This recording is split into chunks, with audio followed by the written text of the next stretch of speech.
ओम शांति। किसी राजा की दो संतान थी।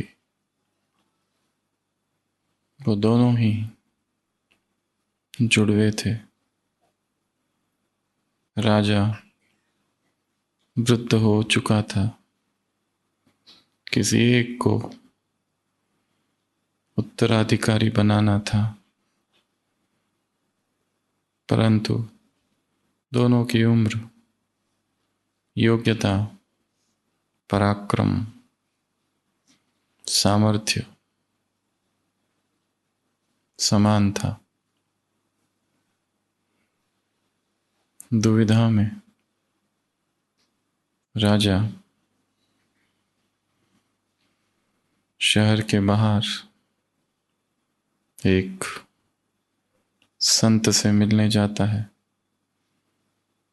जो अकेला अपनी कुटिया में रहता था, और उसे बताता है क्या किया जाए। दो संतान हैं, किसको राज्य अधिकारी बनाए। वो संत कहता है, दोनों को थोड़ा थोड़ा पैसा दे दो, बहुत कम, और उनको कहो कि अपने अपने महल को उस पैसों से किसी चीज से भर दे। दोनों राजकुमारों का विशाल महल था, और दोनों को पैसे दिए गए थोड़े से। पहले राजकुमार ने सोचा, इतने कम पैसे से क्या आता है, कौन सी चीज से पूरे भवन को भरा जाए। और बहुत सोच विचार करके वो इस निष्कर्ष पर पहुंचा कि कचरा ही एकमात्र ऐसी चीज है जो सबसे सस्ती है और जिससे राजमहल को भरा जा सकता है। और इसलिए वो ढेर सारा कचरा मंगाता है। वो कचरा जो लोगों ने मुफ्त में फेंका है, वो पैसों से खरीदता है और मजदूरों के द्वारा वो महल में लाता है।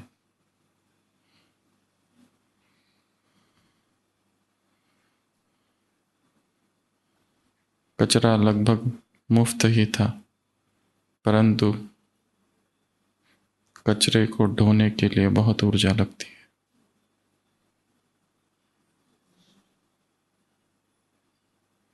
सारा महल कचरे से भर गया और उसकी दुर्गंध कचरे के बाहर, भवन के बाहर जाने लगी।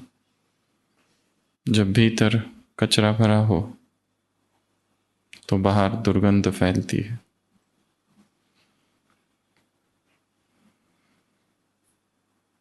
वो राजकुमार खुद भी परेशान हुआ, फिर भी शर्त के दिन तक ये सहना पड़ेगा।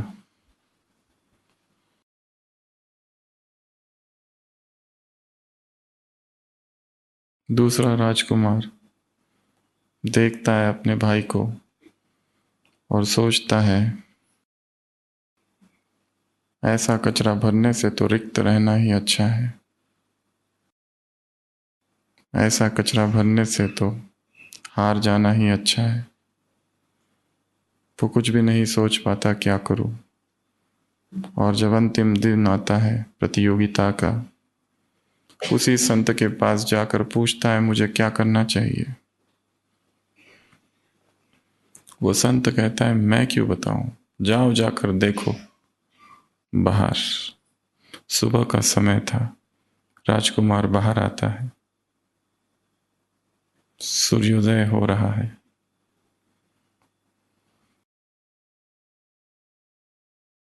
और वो वापस जाता है। शाम हो जाती है, अमावस की रात है। राजा अपने मंत्रियों के साथ निरीक्षण के लिए आता है। पहले राजकुमार कि महल को देखा जाता है, इतनी दुर्गंध, अंदर भी कैसे जाया जाए। वो कहते हैं हम मानते हैं कि महल भरा हुआ है, पर अंदर हम जा नहीं सकते। वो राजकुमार भी बड़ा आश्चर्यचकित होता है अपने भाई को देखकर कि उसके भाई ने अंदर कुछ भी नहीं लेकर गया। शायद प्रतियोगिता से पहले ही हार मान ली।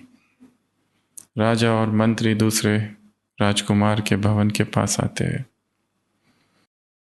दरवाजा खुलता है, पर भीतर कुछ भी नहीं। वो राजकुमार से कहते तुमने कुछ भी नहीं भरा?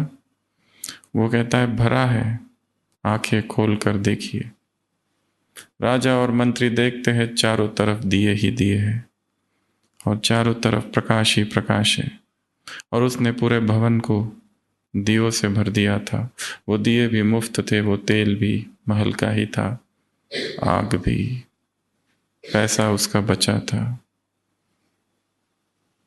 उसने पूरे भवन को प्रकाश से भर दिया। और जब भवन प्रकाश से भरता है तो केवल वो भीतर ही नहीं रहता है, उसकी रोशनी खिड़कियों से और झरोकों से बाहर भी जाती है। जो महल प्रकाश से भरा है उसकी रोशनी बाहर जाती है, और जो महल कचरे से भरा है उसकी दुर्गंध भी बाहर जाती है। परंतु राजा उसे विजेता घोषित करता है, परंतु वो राजकुमार एक अप्रत्याशित बात कह देता है। वो कहता है मुझे राजमहल नहीं चाहिए, मुझे राज सत्ता नहीं चाहिए, मेरे भाई को राजा बना दिया जाए। आप सबसे प्रश्न है, उसने ऐसा क्यों कहा?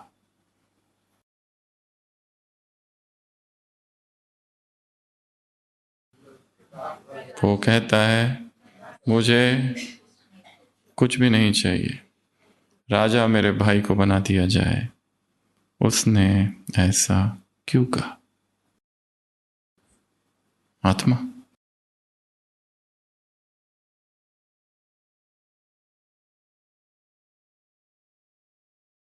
हम्म।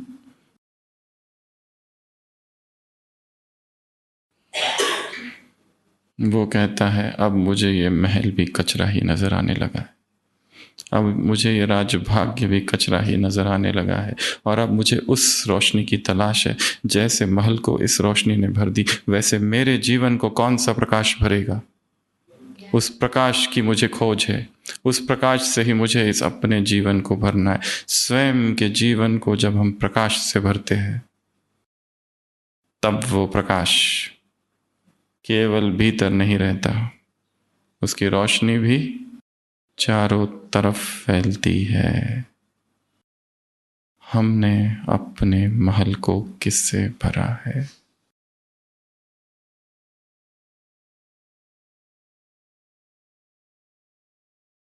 सुबह की अव्यक्त वाणी। तुम्हारे भीतर भाग्य चमक रहा है, तुम्हारे भीतर भाग्य चमक रहा है।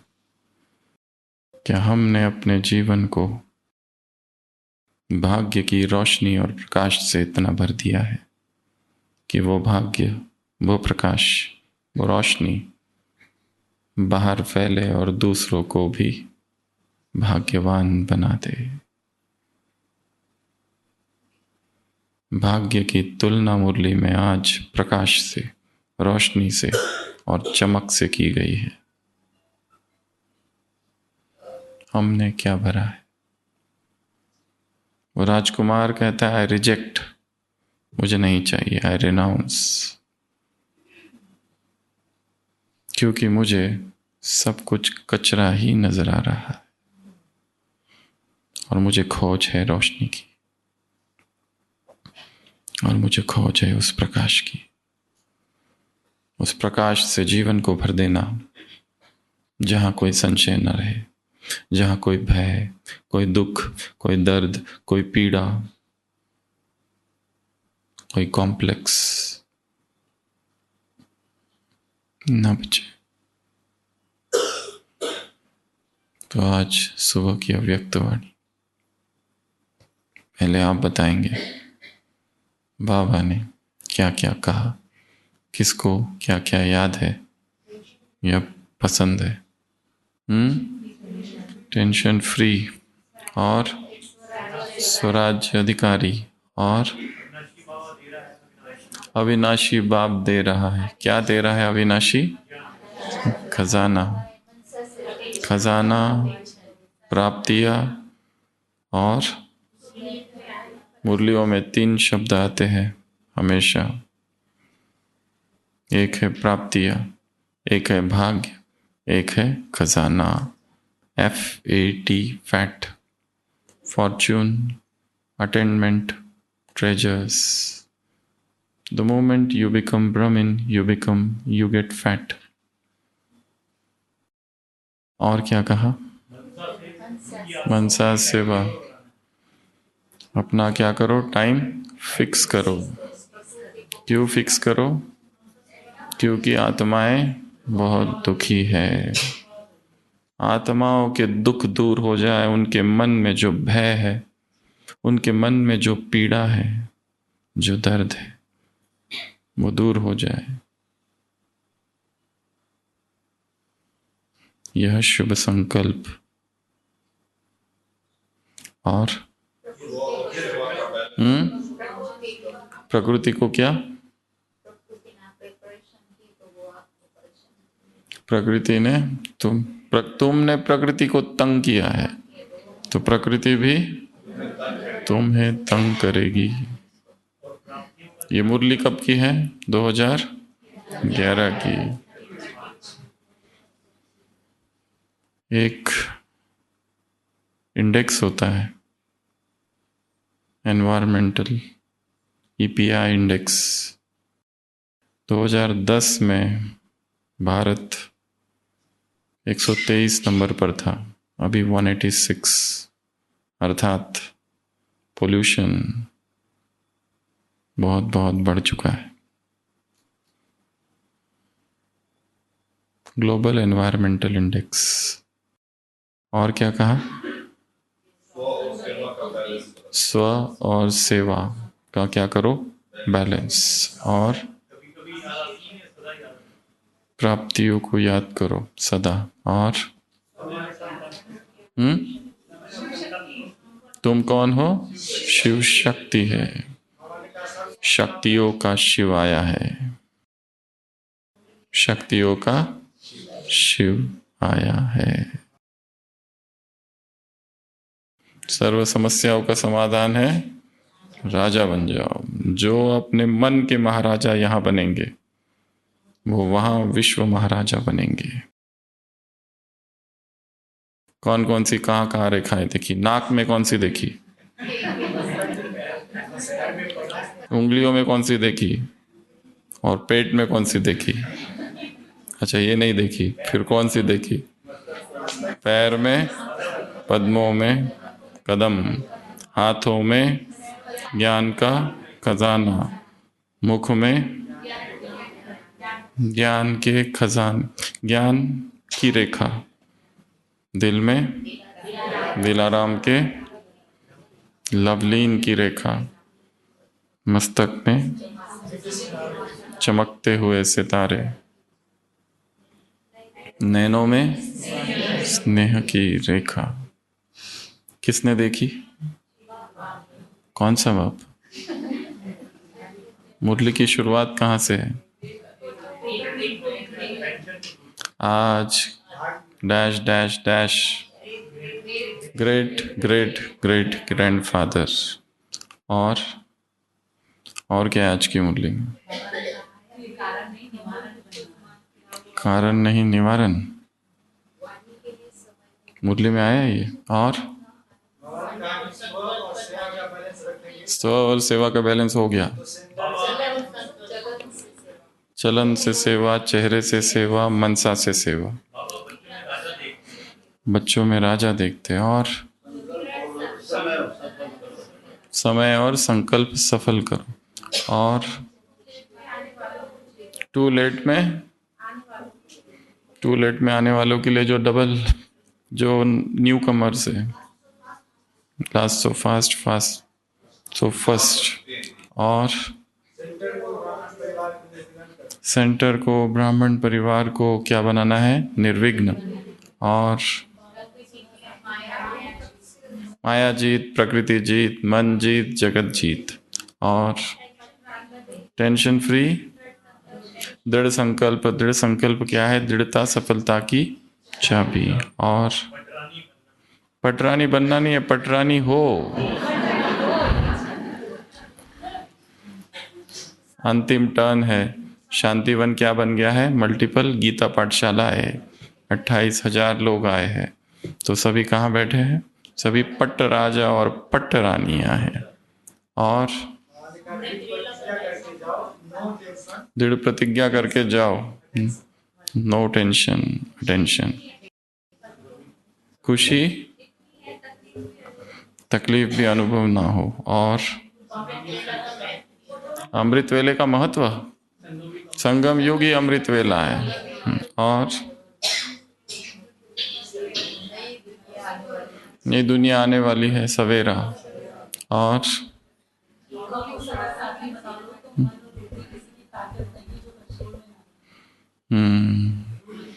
Ruling power, controlling power, Shiv Shakti और शिव साथी, शिव शक्ति हो तो किसी की ताकत नहीं है कि मन बुद्धि को वश में कर सके। और बाप दादा को सदा साथ रखो। और प्रकृति की हलचल के बारे में हमें पहले ही पता है, प्रकृति की हलचल पहले पता है। और क्या करते रहो? उड़ते रहो और उड़ाते रहो।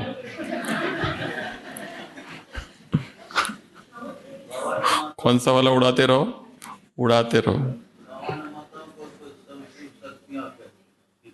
माताओं को नहीं कहा, सबको कहा है। और तुम्हारे जैसा भाग्य किसी और का नहीं है। और फोटो निकाल के बताओ नहीं, बाप को इच्छा होती है कि इनका फोटो निकाल के इनको भेजूं, जब ये टेंशन में रहते हैं तो। नंबरवार पुरुषार्थी है। और मनन शक्ति को बढ़ाओ तो क्या हो जाएगा? विघ्न क्या होगा? विघ्न का क्या? फोर्स समाप्त हो जाएगा, मक्खन निकलेगा, मगन हो जाएंगे, संसार की कोई चीज आकर्षित नहीं करेगी, शक्तिशाली स्थिति हो जाएगी, रूहानियत की शक्ति आ जाएगी। और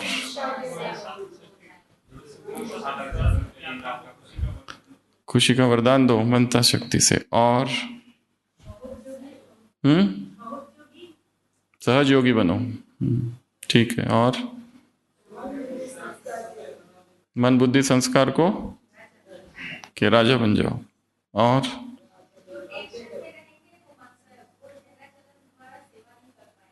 अच्छा, टेंशन में रहेंगे तो चेहरे चलन से सेवा नहीं कर पाएंगे। और हाँ, टेंशन के आगे ये लिख दो, थोड़ा टेंशन। और किसमें? फिर दिन रात का दृढ़ संकल्प में करना ही है। और टेंशन खत्म। और ब्राह्मण संसार में सर्व का तख्तनशीन भव कि तख्तनशीन है सम्मान, प्यार। और दिनचर्या में मनसा सेवा की प्लानिंग फिक्स करो टाइम। और दृढ़ संकल्प 3-4 बार हो गया, दूसरा बताओ। कमर फूल, कमल और गुलाब, गुलाब या कमल दोनों। और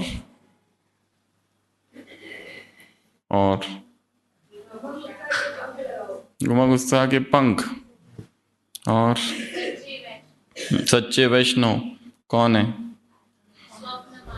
स्वप्न में भी पवित्रता नहीं। और बिंदी को तो आत्मा बिंदी, बाबा बिंदी, और जीवन में जो घटना बिंदी, उस घटना को बिंदी। 3 बिंदी और कहानी समाप्त।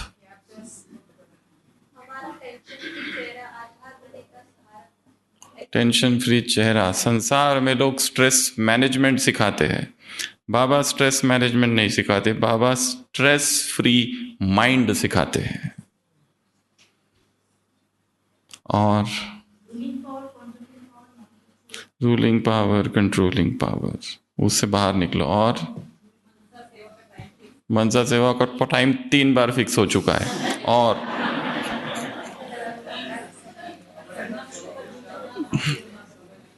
स्व पुरुषार्थ के लिए समय नहीं बचा है। और जो जितना भाग्य जमा करेगा, अनेक जन्म। संसार में बाबा ने उदाहरण दिया, लोग स्थूल धन क्या करते हैं, दान करते हैं, तो जन्म जन्म भाग्य मिलता है। बौद्ध साहित्य में सुदत्त की कहानी आती है। अनाथ पिंडिक नाम का एक व्यक्ति था, एक साहूकार था जो बहुत दान पुण्य करता था, इसलिए लोगों ने उसका नाम ही अनाथ पिंडिक रख दिया था, जो अनाथों की सहायता करे। उसे एक बार पता चलता है, वो कहीं जाता है किसी रिश्तेदार के घर, देखता है वहाँ समारोह है, उसे लगता है शायद विवाह का है, पर उसे पता चलता है कि नहीं, महात्मा बुद्ध आ रहे हैं अपने भिक्षुओं के साथ। उसे इतनी खुशी होती है, इतनी खुशी होती है, रात भर सो नहीं पाता। आधी रात को ही उठकर निकल पड़ता है उनसे मिलने। उसको लगता है सुबह हो गई, और बुद्ध उसे देख कर कहते, सुदत्त। वो नाम और किसी को पता नहीं था, केवल उसको पता था कि मुझे सुदत्त कहते हैं। और अश्रुधारा बहने लगती है जब बुद्ध से सुदत्त मिलता है। और यही वो सुदत्त था जिसकी बहुत प्रसिद्धि हुई, क्योंकि उसने उन भिक्षुओं के लिए, हजारों लाखों भिक्षु जो आए थे, वो चाहता था कि इनके लिए मैं ज़मीन दूँ। वो जेठ राजकुमार के पास जाता है और कहता है मुझे ज़मीन चाहिए। वो राजा नॉट विलिंग, कहता है मैं नहीं दूंगा। उसकी इच्छा नहीं होती है ज़मीन देने की। वो कहता है चाहे तो जितनी ज़मीन है उस पर तुम सोने के सिक्के बिछा दो, उतनी ही ज़मीन, तब तुम्हें ज़मीन दूंगा। और वो सुदत्त अपना सब कुछ स्वाहा कर देता है। जेतवन विहार, जेतवन मोनेस्ट्री जो अभी यूपी में है, वो महात्मा बुद्ध को वो दे देता है अपना सब कुछ। बाद में वो राजा भी सहयोगी बन जाता है। बुद्ध को पता चलता है कि इसने इतना बड़ा अपना सब कुछ लुटा थी, और वहीं तक उसकी सेवाएं सीमित नहीं थी। बाद में भी सभी भिक्षु संघ की उसने सेवा की, उनकी दवाइयाँ, उनकी आवश्यकताओं का ध्यान रखा।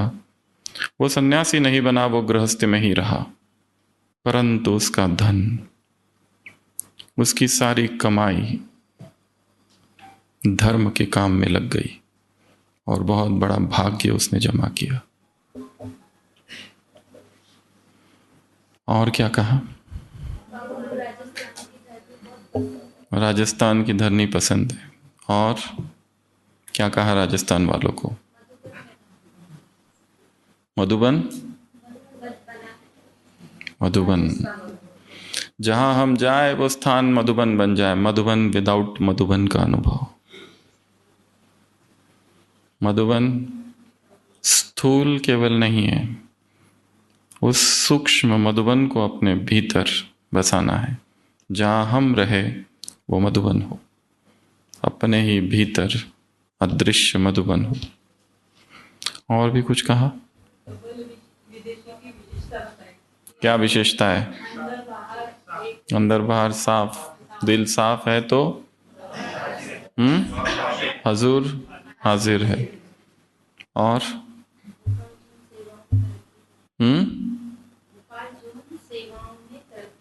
तरक्की कर रहा है। उड़ते रहो, और मनन शक्ति को कैसे धारण करो? अंतर्मुखी बनकर।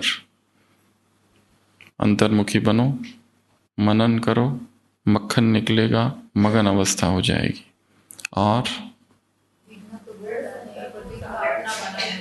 विघ्न हमें अपना ना बना ले, विघ्न आएंगे। और तो इस मुरली से हम 7 बातें निकालेंगे और उन पर चिंतन करेंगे। सबसे पहला जो आप सबने कह दिया है, अटेंशन। अटेंशन अर्थात ध्यान, अवधान, अवेयरनेस, दिस मोमेंट, अभी।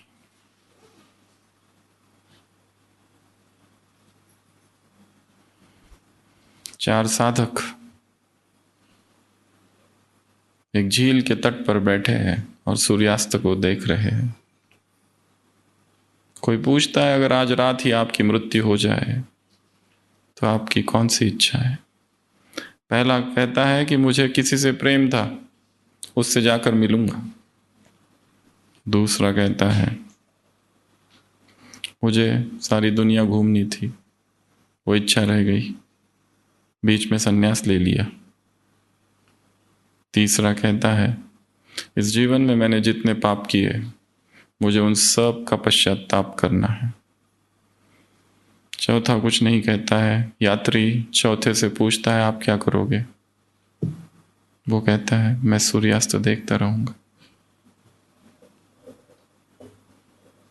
पहला अतीत को पूरा कर रहा है, दूसरा भविष्य की कल्पना कर रहा है, तीसरा अतीत को रिपेयर कर रहा है। यदि मृत्यु सामने खड़ी है और हमें अपनी स्थिति बदलनी पड़ती है, अर्थात हम वर्तमान में नहीं जी रहे। चौथा कहता है मैं सूर्यास्त देखते रहूंगा। दिस मोमेंट, इस पल में वो जी रहा है, अभी। उसे किसी से मिलना नहीं है, उसे किसी को मिलना नहीं है, कहीं जाना नहीं है, कुछ करना नहीं है।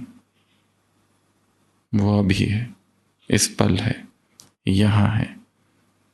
अटेंशन, स्ट्रेस नहीं, टेंशन नहीं। टेंशन कहाँ से जन्म लेता है? या तो अतीत से या तो भविष्य से, अधिकतर भविष्य से। स्ट्रेस कहा जाता है 40% एम्प्लॉयज स्ट्रेस में जीते हैं, कुछ लोग सैडनेस में, और अधिकतर लोग अकेलेपन में जीते हैं। मेडिकल स्टैटिस्टिक्स कहता है लोनलीनेस की फीलिंग रहती है। समझ नहीं आता है क्या करना है जीवन में। भीतर से दुख रहता है, बाहर से खुशी दिखाते हैं, पर भीतर अकेलापन और एक अज्ञात सा तनाव। एक मेडिकल स्टैटिस्टिक्स है जो कहता है बीमारियां क्यों होती है, और वो स्टैटिस्टिक कहता है कि बीमारियों का कारण भोजन नहीं है, ना जेनेटिक कम है, ना ही प्रकृति है, और ना ही यहाँ का एनवायरनमेंट है। मुख्य कारण है क्रॉनिक स्ट्रेस। लंबे समय से एक तनाव मन में चल रहा है, बचपन से एक तनाव, एक दुख, एक दर्द, एक भय, एक बेचैनी, एक एंजाइटी। कुछ तो दमित, कुछ तो दबा हुआ, जो हुआ था और उसको दबा दिया। कोई दर्द था और वो पूरी तरह से मरहम हो नहीं पाया। इसलिए अभी मन अपने आप उन अतीत की स्मृतियों में, यादों में अपने आप जाता है, बेचैन हो उठता है, और वो बेचैनी वर्तमान में आती है, और जब तक हम उसे देखें वो अदृश्य हो जाती है। वो बेचैनी आती है, धक्का देती है, गिरा दिख के चले जाती है। जब तक हम देखें किसने धक्का दिया, वो है ही नहीं। इसलिए रिपोर्ट सारे नॉर्मल, पर हम ठीक नहीं है। हमें इतना कुछ हो रहा है पर रिपोर्ट में कहीं कुछ नहीं आता है।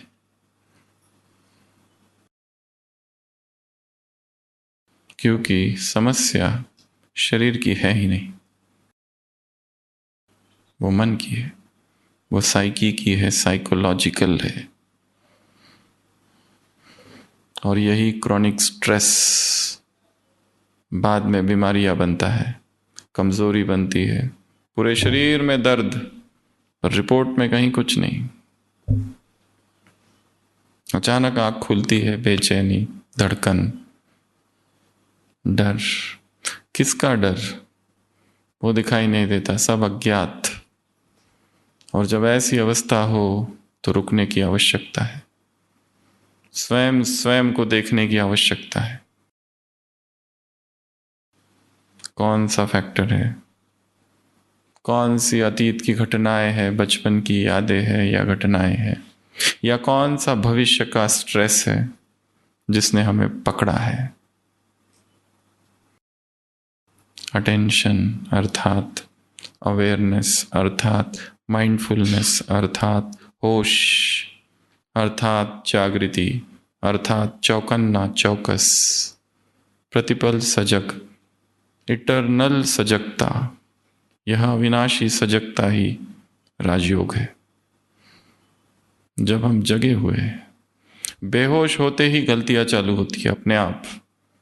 बस अलर्टनेस को बढ़ाना है। अलर्टनेस, चल रहे हैं अलर्ट, बैठ रहे हैं अलर्ट, भोजन खा रहे हैं अलर्ट, हम खा रहे हैं, फिर और कुछ नहीं करना मोबाइल के साथ।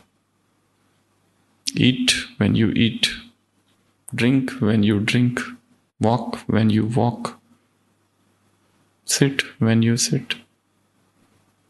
Alertness, attention. एक स्कूल में नैतिक शिक्षा पर पढ़ाया जा रहा था और शिक्षक स्वर्ग के विषय में वर्णन करता है कि बाइबल में स्वर्ग का ऐसा ऐसा वर्णन लिखा है। और वर्णन करने के बाद फिर पूछता है बच्चों से, बताओ कौन कौन स्वर्ग जाना चाहता है। सब हाथ खड़ा करते, एक बच्चा नहीं करता है। वो टीचर पूछता है, क्या तुम्हें स्वर्ग नहीं जाना, तुम जाना नहीं चाहते स्वर्ग में? वो कहता है, मम्मी ने कहा है स्कूल से सीधा घर आना।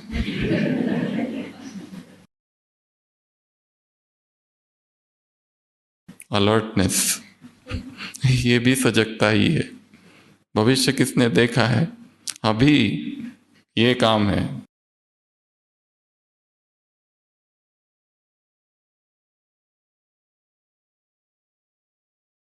तो सबसे पहला क्या बताया मुरली में? अटेंशन। सारे काम अटेंशन से करने। शांति स्तंभ पर खड़े हैं तो होश में खड़े हो कि कहाँ मैं खड़ा हूं। वो रोबोटिक मैकेनिकल नहीं बना दो। चार धाम की यात्रा, इधर गए 1 मिनट, इधर गए 1 मिनट, उधर गए 1 मिनट, इधर गए 1 मिनट, हो गया, चलो फटाफट फटाफट काम पूरा किया। अमृत वेला हो गया, हो गया। मुरली हो गई, मुरली भी हो गई। भोजन हो गया, हो गया। ट्रैफिक कंट्रोल कर लिया, फिर कर्म योग कर लिया, फिर सेवा कर ली, सकाश हो गया, फिर नुमा शाम का योग हो गया, सब हो गया।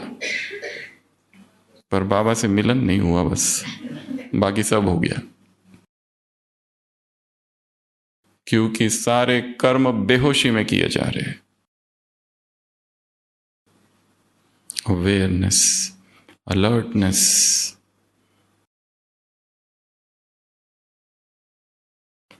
कहाँ हम हैं?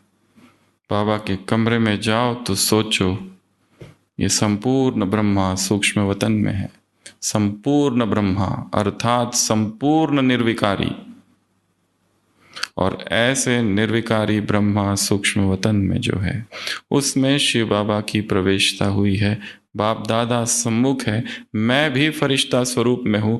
उन आंखों से, उस भ्रुकुटी से किरणें और आग निकल रही है, और यहाँ के विकर्म और पाप, निगेटिविटी, जो कुछ है कचरा, सारा भस्म हो रहा है। इसे कहते हैं ज्वालामुखी योग। आग, क्या चाहिए? आग, आग चाहिए। कुछ भी हो, फिर अंदर किसी आग में सब भस्म होगा।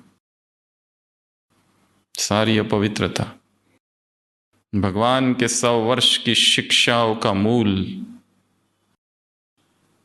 है संपूर्ण पवित्रता। इसमें फेल तो फेल, चाहे कितने भी भाषण किए हो, हजारों मुरलियां पड़ी हो और याद करके रखी है,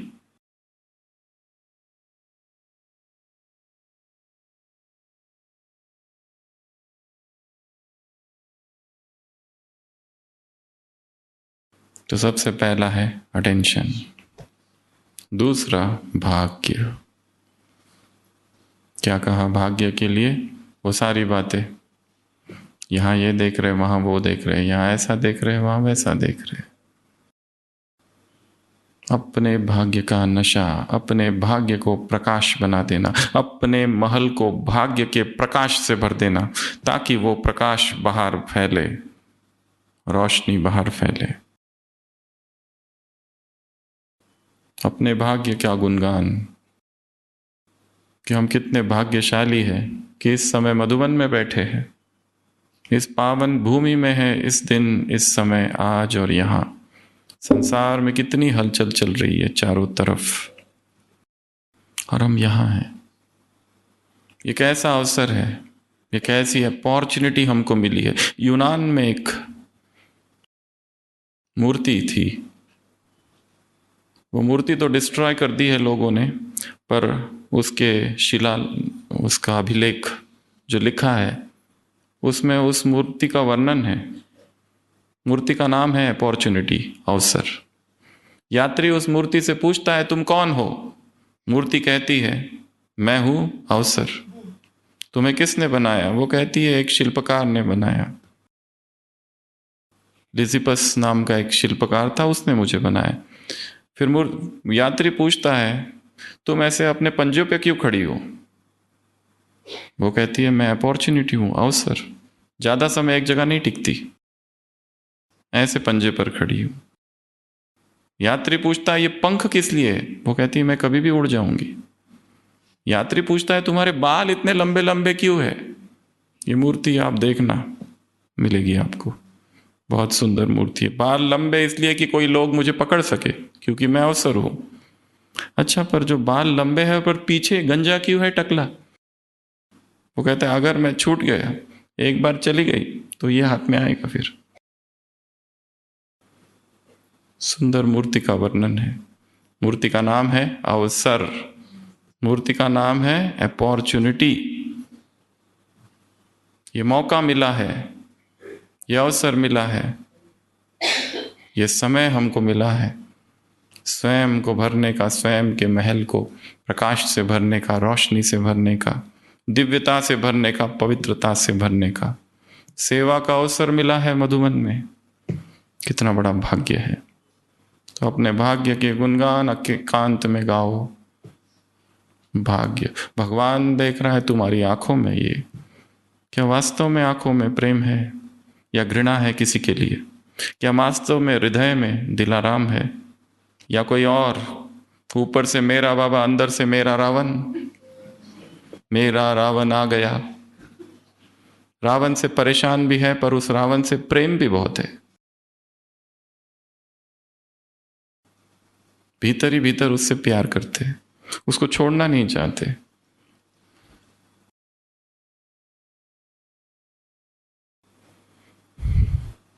भाग्य, हाथों का भाग्य पकड़ के रखा है,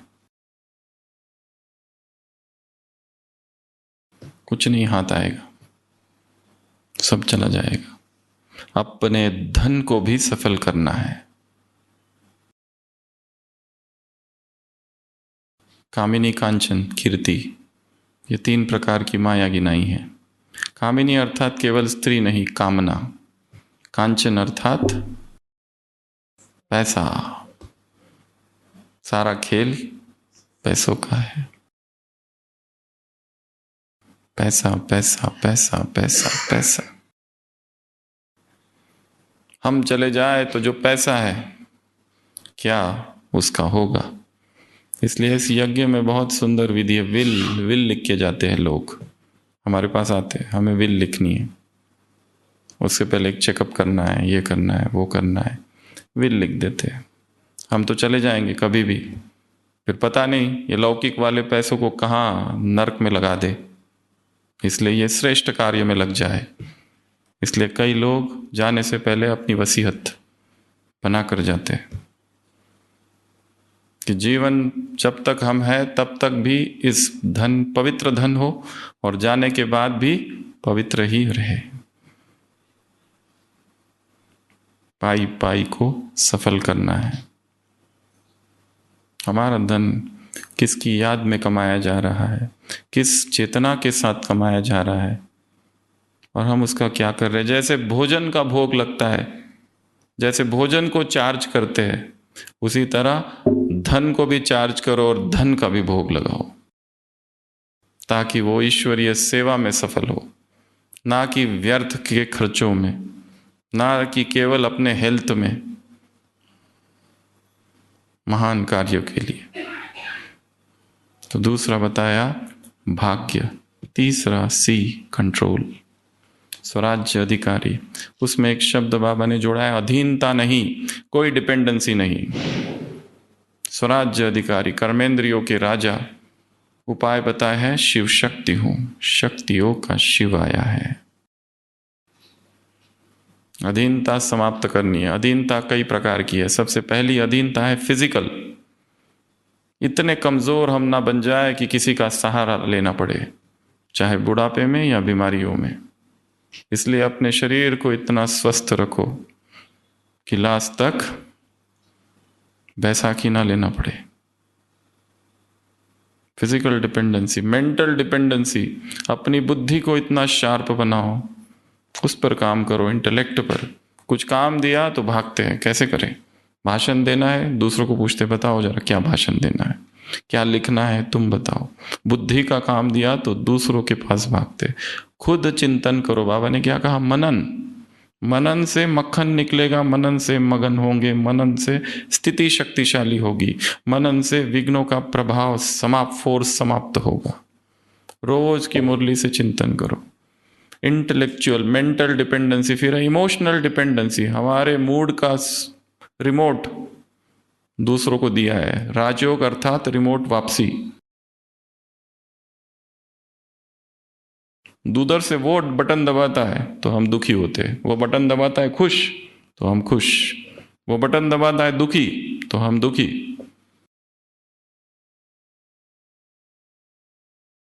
84 जन्म पर हम भाषण देते हैं और किसी के 4 शब्द ही हमारी स्थिति को धराशायी कर देते हैं।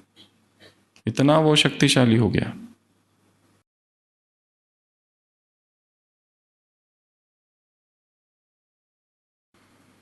कंट्रोल। तो अधीनता, इमोशनल अधीनता। चौथी अधीनता है स्पिरिचुअल अधीनता।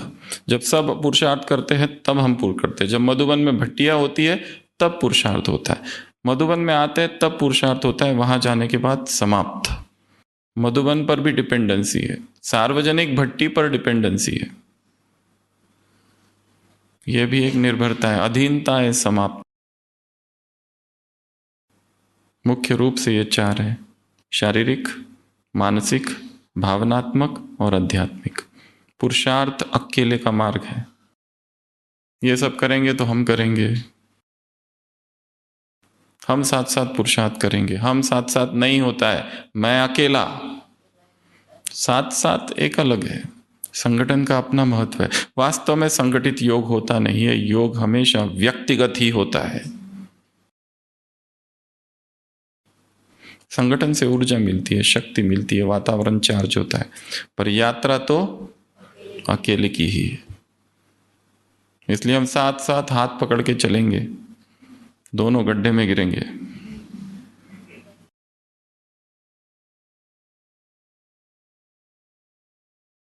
तो तीसरा है स्वराज्य अधिकारी, अधीनता समाप्त। विधि क्या बताई, मैं शिव शक्ति हूं। चौथा 2 बातें, समय और संकल्प। समय और संकल्प। न समय वेस्ट करना है, न संकल्प वेस्ट करना है। संकल्प ऊर्जा की मुद्रा है। Thoughts are the currency of consciousness. Thoughts क्या है? मुद्रा है, एक करेंसी है हमारी चेतना की। कौन सी घटनाएं होती है तो संकल्प चलते हैं। घटनाएं 10 मिनट की, संकल्प चलते हैं 10 घंटे। कितनी ऊर्जा नष्ट हो गई उसमें। बाबा ने कहा ना, व्यर्थ संकल्प। विचार ही करते रहते, विचार ही करते रहते। कहाँ व्यर्थ समय जा रहा है। जिनको, ऐसे व्यक्तियों को हमने जिम्मेदारी दे दी जिनके पास अनुभव ही नहीं है, और फिर पछताते हैं क्यों दी। कितने व्यर्थ संकल्प चले गए। जो इनएक्सपीरियंस्ड है, एक मूर्खों से आर्गुमेंट्स करना, ये संकल्पों की वेस्टेज है। तो समय संकल्प, समय संकल्प, टाइम वेस्ट ना हो। 21 जन्म बाबा कहते हैं, इस मुरली में भी आया है। 21 जन्म कौन से? सतयुग के 8, त्रेता के 12 और संगम युग का 1। परंतु यदि किसी का संगम युग का 1 जन्म दुख में जा रहा है, तो वो जो फर्स्ट आने वाले हैं वो आएंगे पहले से, परंतु वर्षा मिलेगा 20 जन्मों का। क्योंकि इस जन्म का ये वर्षा तो गया, क्योंकि यहाँ दुख है, यहाँ दर्द है, यहाँ बेचैनी है। यहाँ जो खुशी में है उनका केवल वो जो पहले से आ रहे हैं उनका 21 जन्मों का है। किसी किसी का 20 जन्मों का होगा, किसी किसी का 20.5 जन्मों का वर्षा होगा, और किसी किसी का 20.25 जन्मों का भी हो सकता है, और किसी किसी का 20.25 जन्मों का भी हो सकता है। दिन में ठीक रहते, दोपहर तक फिर माया चालू होती है। शाम तक ठीक रहते, रात में माया चालू होती है। किसी किसी का 18 जन्मों का। हम उनकी बात कर रहे हैं जो पहले से आने वाले, प्रथम। पर वर्षा उनका होगा 20.5, 20.25, क्योंकि संगम युग दुखों में बीत रहा है। तो ये जन्म एक है ना। तो संगम युग हीरे तुल्य अगर है तो ही 21 जन्म है, नहीं तो वो अपना अपना कैलकुलेशन खुद कर लो।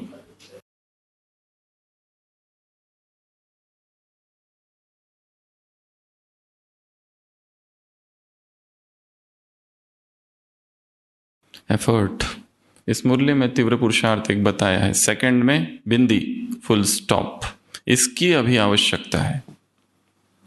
सोचते नहीं रहना ये क्या हुआ, वो क्या हुआ, ये क्या हुआ। 3 बिंदी और कहानी खत्म। Full stop. एक स्टैंप ही बना के रखना है। स्टैंप होता है ना, स्टैंप ऐसा लगा देने का। समस्या लिखो, स्टैंप लगाओ, फुल स्टॉप। Full stop.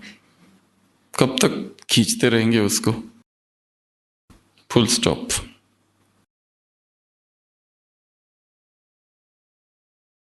तो यही पुरुषार्थ है। सेकंड में बिंदी, मैं आत्मा हूं। इसी का अभ्यास करते रहना है दिन रात।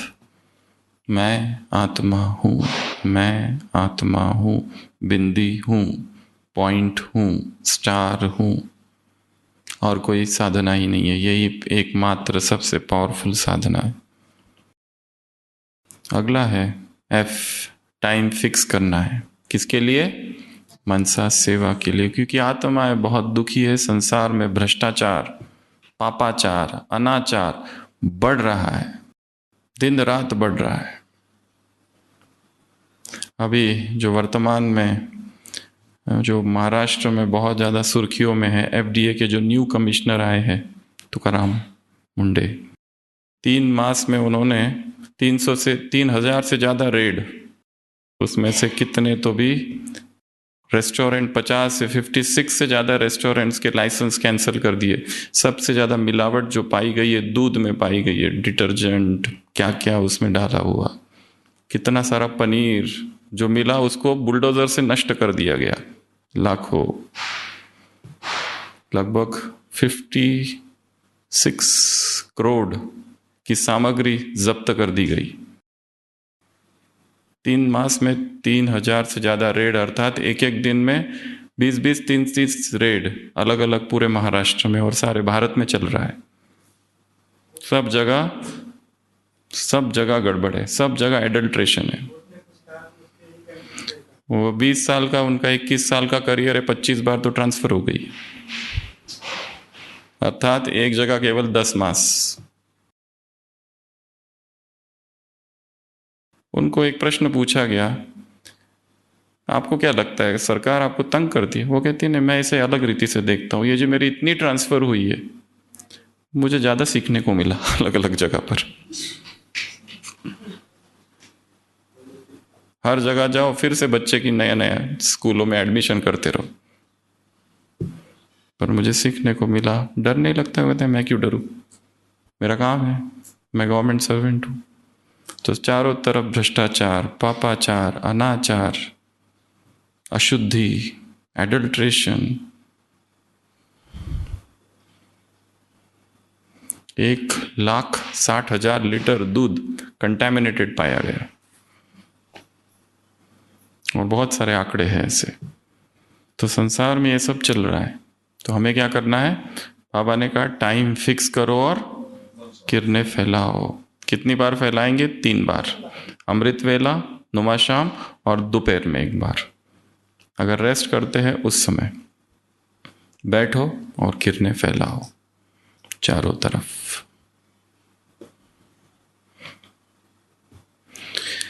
लास्ट पॉइंट है ग्रुप्स। 3 ग्रुप है, राजस्थान, भोपाल और डबल फॉरेनर्स। राजस्थान के लिए क्या कहा? हर सेंटर निर्विघ्न। ये कितना अच्छा प्रोजेक्ट है कि हमें अपना सेंटर क्या बनाना है? निर्विघ्न। कैसे बनेगा? केवल बहन जी निर्विघ्न बनने से नहीं, सभी स्टूडेंट्स निर्विघ्न। सबको मिलके काम करना पड़ेगा कि हमें अपना सेंटर निर्विघ्न बनाना है। स्व और सेवा का बैलेंस, ये 2 बातें हैं। दूसरा ग्रुप भोपाल, उड़ते रहो और उड़ाते रहो। स्वयं भी आगे बढ़ना है और साथ में सबको आगे बढ़ाना है। Ubuntu Ubuntu Ubuntu. एक अमेरिका पहुंचता है अफ्रीका के जंगल में, सोचता है बच्चे बेचारे, इनको कुछ नहीं आता है, इनको कुछ कराना चाहिए, इनको सिखाना चाहिए। बच्चों की रेस कराता है, सारे आदिवासी बच्चों को खड़ा करता है और कहता है भागो, जो फर्स्ट आएगा उसको मिठाई। वो सब एक दूसरे का हाथ पकड़ते हैं, सब भागते हो, सब फर्स्ट आते हैं और चिल्लाते उबुंटू उबुंटू। वो कहता है ये उबुंटू क्या है? वो कहता है हम सब एक है। वो उनको सिखाने आया था, वो उसको सिखाते हैं, ये है एकता। और तीसरा ग्रुप है डबल विदेशी, जिसके लिए कह दिया सच्ची दिल। साफ है तो हजूर हाजिर है। ऐसे कैसे? संपूर्ण पवित्रता वाली आत्माओं को, ऐसे भाग्य का सितारा जिनका चमक रहा है, ऐसी आत्माओं को, ऐसे निर्विघ्न आत्माओं को, ऐसे ऐसे हजूर हाजिर करने, हजूर को हाजिर करने वाली आत्माओं को, ऐसे उमंग उत्साह में रहने वाली आत्माओं को, ऐसे उड़ने वाले और उड़ाने वाली आत्माओं को, ऐसे रूलिंग पावर, कंट्रोलिंग पावर वाली आत्माओं को, ऐसे प्रकृति जीत, माया जीत आत्माओं को, ऐसे जगत जीत, ऐसे मन जीत आत्माओं को, ऐसे स्वराज्य अधिकारी आत्माओं को, ऐसी शिव शक्तियों को, ऐसे ऐसे अटेंशन रखने वाली आत्माओं को, दृढ़ संकल्प वाली आत्माओं को, ऐसे दृढ़ता सफलता की चाबी वाली आत्माओं को, ऐसे भाग्यशाली आत्माओं को, ऐसे चलन चेहरे से बाप को प्रत्यक्ष करने वाली यदि परमात्मा, परिवर्तन और प्रत्यक्षता 3 चीजें एक साथ होती है। जब परमात्मा आता है तो परिवर्तन और फिर प्रत्यक्षता वाली आत्माओं को ऐसे निर्विघ्न हो गया, ऐसे मनन करने वाली आत्माओं को, ऐसे सबके ब्राह्मण परिवार में प्यार और सम्मान प्राप्त करने वाली तख्त नशीन आत्माओं को, ऐसे मनन करने वाली आत्माओं को, मगन कर रहने वाली आत्माओं को, ऐसे टेंशन फ्री आत्माओं को, टेंशन फ्री रहने का संकल्प वाली आत्माओं को, ऐसे खुशी का प्रकाश फैलाने वाली आत्माओं को, ऐसे विश्व कल्याणकारी आत्माओं को, ऐसे अंतर्मुखी रहने वाली आत्माओं को, ऐसे सेकंड में बिंदी लगाने वाली आत्माओं को, फुल स्टॉप लगाने वाली आत्माओं को बाप दादा का याद प्यार, गुड नाइट और नमस्ते। हम रूहानी बच्चों की रूहानी बाप दादा को याद प्यार, गुड नाइट और नमस्ते। ओम शांति।